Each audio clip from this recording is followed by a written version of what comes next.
Hello red devil's, எப்படி இருக்கீங்க? ஒரு 2 வாரமா நம்ம யுனைடெட் கேம் பார்க்காம உண்மையாலே சொல்கிறேன், எனக்கு கையும் ஓடல காலும் ஓடல. அப்படி என்னடா நல்லா ஆடுறானுங்க அவனுங்க நீ பார்க்கணும்னு நீங்கள் கேட்டிங்கன்னா அது என்ன பண்ணுறது, பிளட்லேயே ஓடுது. Red what to do. ஒரு சூப்பர் எக்ஸைட்மெண்ட்டோட நேற்று நைட் மேட்சை பார்க்கலாம் அப்படின்ட்டு உக்காந்தாங்க. எஸ், யுனைடெட் பேக் பர்ஃபார்மன்ஸ் அப்படியே தெறிக்க விட போகிறோம் அப்படின்னு நினச்சிட்டு ஆசையாக உட்காந்து பார்த்தேன். ஏன்னு பார்த்தீங்கன்னா அவங்க இன்டர்நேஷனல் பிரேக்குக்கு முன்னாடி பார்த்தீங்கன்னா இந்த ரியல் சாசிடாட் இருக்கட்டும், இல்லைனா இவங்க லைசிஸ்டர், இவங்க எல்லாருமே வந்து சும்மா கமாண்டிங்காக அடித்தாங்க. ஸோ அதனால் ஒரு சூப்பர் எக்ஸ்பெக்டேஷனோட உட்காந்து பார்த்தேன்னு வச்சுக்கோங்களேன்.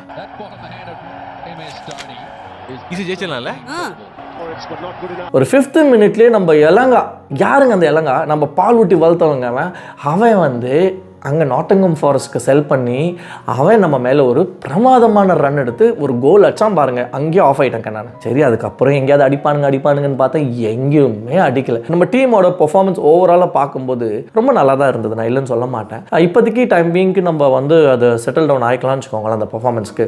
பட் ஃப்ரண்ட்டில் அந்த ஃபினிஷ் மட்டும் நம்மளுக்கு மிஸ்ஸிங்குங்க. என்னென்ன காமெடி நேற்று நைட்டு நடந்தது நீங்களே பார்த்துருப்பீங்க. அதெல்லாம் எனக்கு பார்க்கச்ச ரொம்ப ரொம்ப ஃப்ரஸ்ட்ரேட்டிங்காக இருந்தது. இதில் இன்னொன்று என்னென்னா, ஒரு காலத்தில் கப்புன்னு பேசிட்டு இருந்த இந்த சோஷியல் மீடியா காமெண்ட்ஸ்லாம் இப்போ வந்து நம்பர் ஆஃப் டச்சஸ் நல்லா இருக்கு, மூவ்ஸ் நல்லா இருக்கு, ஆப்பர்ச்சுனிட்டிஸ் தான் வந்து கிரியேட் பண்ண முடியல. மற்றபடி ஓவரால் கேம் பர்ஃபார்மன்ஸ் வந்து பயங்கர ஃபயராக இருக்கு. இதெல்லாம் பார்க்கும்போது கொஞ்சம் கஷ்டமாக இருக்கு. பட் ட்ரூத் அதுதான், நம்ம இருந்த பர்ஃபார்மன்ஸ், அதாவது நம்ம வந்து அவ்வளோ மோசமாக அவ்வளோ கேவலமான ஒரு சூழ்நிலையில் இல்லை, இருந்தாலும் அந்த மாதிரி ஒரு சூழ்நிலையில் தள்ளப்பட்ட மாதிரி இந்த கமெண்ட்ஸ் வந்து ப்ரொஜெக்ட் ஆகுது. அவ்வளோ மட்டமாவடா போயிட்டோம். சரி, நம்ம நிலமை அது விடுங்க, அது என்ன பண்ணுறது. எனக்கு ரொம்ப மனசு கஷ்டமாக இருக்குது, அதனால தான் அதை நான் சொன்னேன். பட் நம்மளோட ப்ரொஜெக்ஷனே பார்த்தீங்கன்னா இங்கே இருந்த ப்ரொஜெக்ஷன் இப்படி இறங்கி நல்லா ஆடுறானுங்க, தோத்தாலும் பரவாயில்ல நல்லா ஆடுறானுங்க, இப்படி ஆகிடுச்சு. இப்போது அது நானே சம்டைம்ஸ் சொல்லியிருக்கேன். பட் அதை யோசித்து பார்க்கும்போது வந்து என்னடா இவ்வளோ டவுன் கிரேட் ஆகிட்டுமே அப்படின்னு ஒரு ஃபீலிங். கேம் பார்த்தீங்கன்னு வச்சுக்கோங்களேன், இந்த 5th மினிட்ல இலங்காவோட ரன்னு பார்த்தீங்கன்னா கார்னர்லேருந்து வந்து கவுண்டர், ஓகேங்களா. அந்த கவுண்டர் அட்டாக்னு சொல்ல முடியாது, ஆமாம் கவுண்டர் அட்டாக்னு சொல்லலாம். அவனே ஒருத்தனே சிங்கிள் சோலோவாக போய் அட்டாக் பண்ணிட்டான். அந்த ஸ்ப்ரிண்ட் பார்த்தீங்கன்னா அந்த ஸ்ப்ரிண்ட்டை சேஸ் பண்ணது 2 பேர். ஒன்று நம்ம டீமில் ஃபாஸ்ட்டாக இருக்கிறாங்கன்னு நினச்சின்னு இருக்கிற ஒன்று கர்னாச்சோ, இன்னொன்று வந்து அஃப்கோர்ஸ் அந்த பேட்ரிக் டோர்கோ. இவங்க 2 பேரும் என்ன ஸ்பீடு, நம்மளை பொறுத்த வரைக்கும் பசங்க பறகுறானுங்கன்னு பார்த்தா அவனுங்களால் பிடிக்க முடியல. அதாவது வித்தவுட் பால் இருக்கா அவங்க 2 பேர், அவங்களால எல்லாம் பிடிக்க முடியலன்னா வித் பாலோட ஓடிட்டு இருக்க எல்லாம் என்ன ஸ்பீட்ல ஓடிட்டு இருந்திருக்கணுங்க. இன்ஃபேக்ட் காமெண்டேட்டரியில் வந்து டிஸ்கஸ் பண்றானுங்க, இது வந்து ஒலிம்பிக்ல வந்து ரெக்கார்டா அப்படின்ட்டு. அந்த அளவுக்கு பயங்கர ஃபாஸ்டா வந்து ஓடி இருக்கிறான். ஓடுறது மட்டும் இல்லைங்க, அருமையா பாலை கண்ட்ரோல் பண்ணி அதை சூப்பராக கோல் ஸ்கோர் பண்ணான். பார்த்தீங்களா, வேற லெவலுங்க. இந்த மாதிரி இவங்க நம்ம மேலே, அதாவது நம்ம வளர்த்த பசங்க அங்கே போய் அவங்க நம்ம மேலே கோல் அடிக்கும்போது தான் ஏன்டா செல் பண்ணீங்க, ஏன்டா வித்திங்க, இந்த மாதிரி வந்து நம்ம கொஸ்டின்ஸ் கேட்டுன்னு இருக்கும். பட் வச்சுட்டு இருக்கும்போது அவங்கள வந்து நம்ம ஒழுங்காக யூஸ் பண்ணலை. நாட்டிங்ஹாம் அப்படி கிடையாது, அவனை வந்து மோஸ்ட் ஆஃப் த மேட்சஸில் யூஸ் பண்ணியிருக்காங்க. ஸோ கன்சிஸ்டன்சி மேட்டர்ஸ் இல்லை. ஸோ இதெல்லாம் தான் வந்து நம்மளோட ஒரு பெரிய setback. So coming to the point, மேட்ச்சில் பார்த்தீங்கன்னா இலங்கா ஸ்கோர் பண்ண பிறகு, அண்ட் அஃப்கோர்ஸ் இலங்கா வந்து வி ஷுட் அப்ரிஷியேட், அவன் வந்து நம்மளை ரொம்ப மாக் பண்ணாமல் ரொம்ப டிசிப்ளின்டு செலிப்ரேஷனாக தான் இருந்தது. செலிப்ரேஷனே இல்லை, இன்ஃபேக்ட் அதை கண்டிப்பாக அப்ரிஷியேட் பண்ணணும். பட் நம்ம இன் ரிட்டர்ன் அதை எப்படி வந்து நம்ம ஃபைட் பேக் பண்ணணும்னு பார்த்தீங்கன்னா, ஃப்ரண்ட் லைனில் வந்து ஃபைட் பேக் கிடையாது. கீழே நல்லா ஆடினாங்க, டிஃபென்சிவ்ல நல்லா ஆடினாங்க. யூரோலாம் பர்டிகுலராக சொல்லணும்னா ஃபென்டாஸ்டிக்காக ஆடினான். யூரோலாம் ரீடிங்கில் ரொம்ப பிரமாதமாக இருந்தது. அதுக்கப்புறம் இலங்காவோட எத்தனையோ ரன்ஸ் வந்து அவன் பிளாக் பண்ணினான், ஸ்லைட் பண்ணினான், ஃபென்டாஸ்டிக்காக பண்ணினான். மசுராயுமே சரி, டிலீட்டுமே டீசெண்டாக தான் ஆடினாங்க. டிஃபென்ஸில் மிடில்லையுமே ஓரளவுக்கு நல்லா பிரிச்சு தாங்க போட்டாங்க. ப்ராப்ளம் பார்த்தீங்கன்னா ஃப்ரண்ட் லைன்லேயும் விங் பேக்ஸும் தான். ரைட்டில் கூட பார்த்தீங்கன்னா ஓரளவுக்கு டாலட் வந்து கொஞ்சம் நல்ல கிராஸஸ் போடுறாங்க. அந்த வேரியேஷன்ஸ் ஆஃப் கிராஸஸ் இருக்குது. ஹை கிராஸ் போடுறான், லோ கிராஸ் போடுறான், நல்லா தான் பண்ணுறான்னு வச்சுக்கோங்களேன். பட் பெருசாக வந்து அவனுக்கு அங்கே ஒர்க் அவுட் ஆகலை. மேபி அங்கே மேன் இல்லையா இல்லை என்ன what ever, but Talat comparatively பெட்டராக பண்ணிட்டு இருக்கான். இந்த சைடில் பார்த்தீங்கன்னா நம்ம அதுக்குன்னே தந்த டோர்கோ பார்த்தீங்கன்னா சரியான வேலையை அவன் செஞ்சானா பார்த்தீங்கன்னா செய்யலை. அவனோட ஒன் ஆஃப் த ஃபர்ஸ்ட் நைட்டுன்னு சொல்லலாம் வச்சுக்கோங்களேன். ஐ திங்க் இன்டர்நேஷனல் பிரேக்கில் வந்து அவங்க டீமுக்கு லெஃப்ட் பேக் ஃபுல் பேக் ஆடினான்னு நினைக்கிறேன், நாட் ஷுர். பட் ஒருவேளை அந்த மைண்ட் செட்லேயே இருந்தானு தெரியல. அவன் போடுற பாசஸ் எல்லாம் பார்த்தீங்கன்னா ரொம்ப ரொம்ப ஷாபியான பாசஸுங்க, ரொம்ப கேவலமாக இருந்தது, ரொம்ப ரொம்ப கேவலமான பாசஸ். இப்போ பக்கத்தில் கூட ஒரு கரெக்டாக போடலை, கொஞ்சம் தள்ளி போடுறான், அந்த மாதிரிலாம் நிறையா மிஸ் பாசஸ் இருந்தது.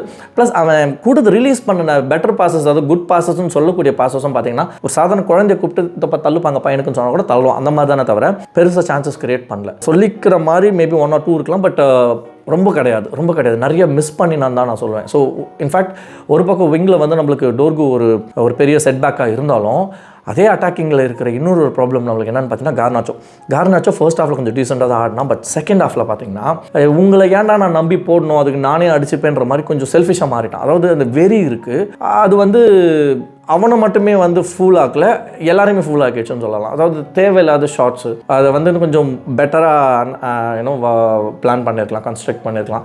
ஆஸ் அ டீம் பிளேயராக எங்கே இருக்கான், அதுதானே மெயின். ஃபர்ஸ்ட் ஹாஃபில் நிறைய செட் பண்ணேன், நான் இல்லைன்னு சொல்லலை. பட் செகண்ட் ஹாஃபில் அது சுத்தமாக காணும். என்ன ஆச்சு தெரியல, ட்ரெஸ்ஸிங் ரூமில் ஏதாவது அவனை யாராவது வெறுப்பேற்றி விட்டாங்களோ என்னவும் தெரியல. பட் ஒரு மாதிரி ஃபஸ்ட்டு பர்ஃபார்மன்ஸ் கொடுத்தாங்க.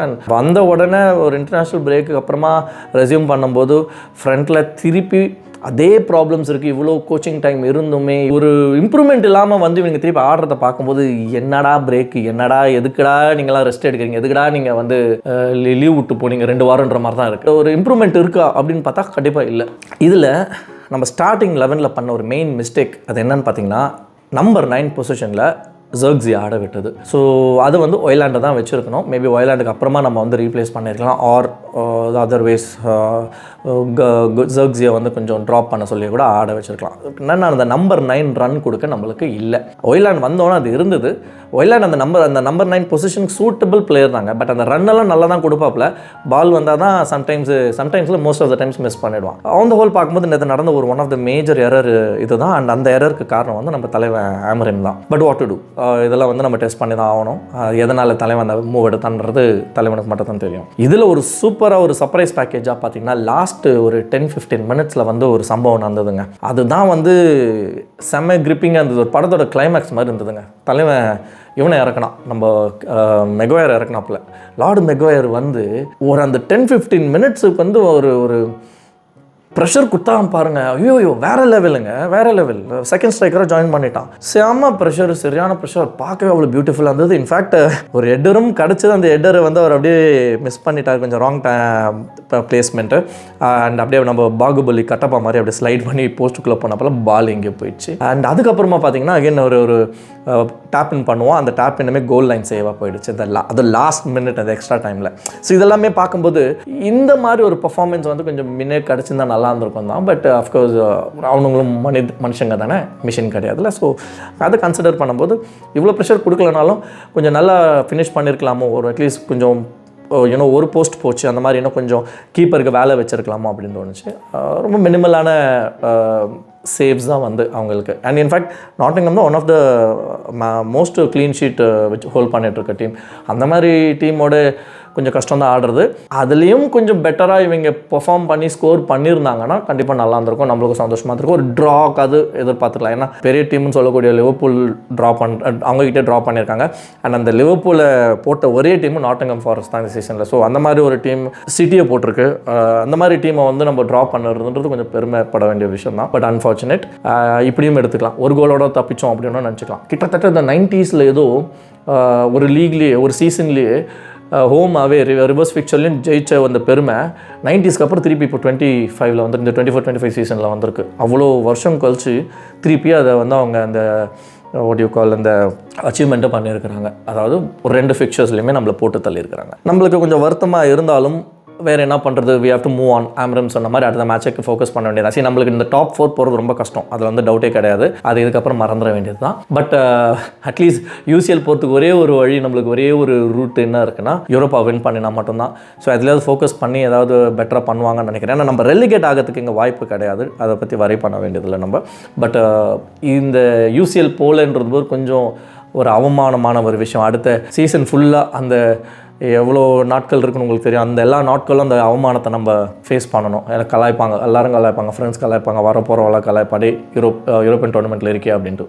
இதில் கூட இருக்க மாட்டோம், கான்ஃபரன்ஸில் கூட இருக்க மாட்டோம். அந்த மாதிரி ஒரு கேவலமான ஒரு சூழ்நிலை அமையும். அந்த சூழ்நிலை அமையாமல் இருக்கணும்னா நம்ம வந்து யூரோப்பாவில் வின் பண்ணால் தான் உண்டு. ஸோ இந்த மேட்சை பற்றி நான் ஒரு ஃபுல் வீடியோ அனாலிசிஸ் நான் வந்து லேட்டர் போடுறேன். இது வந்து மனசில் இருக்கிற பாரத்தை இறக்கி வைக்கிறதுக்காக க்ரியேட் பண்ணுற வீடியோ. மேட்ச் முடிஞ்சோடனே இந்த மாதிரி ஒரு போஸ்ட் மேட்ச் கதறல்ஸை நான் வந்து உங்களுக்கு கொடுக்குறேன். நல்லா வின் பண்ணோன்னா அவங்கள கதற விடுவோம், நம்ம தோத்தோன்னா நம்ம கதற வேண்டியது தான். இன்றைக்கி சூழ்நிலைக்கு, அதாவது நேற்று மேட்ச் சூழ்நிலைக்கு நம்ம கதறிட்டு இருக்கிறோம்.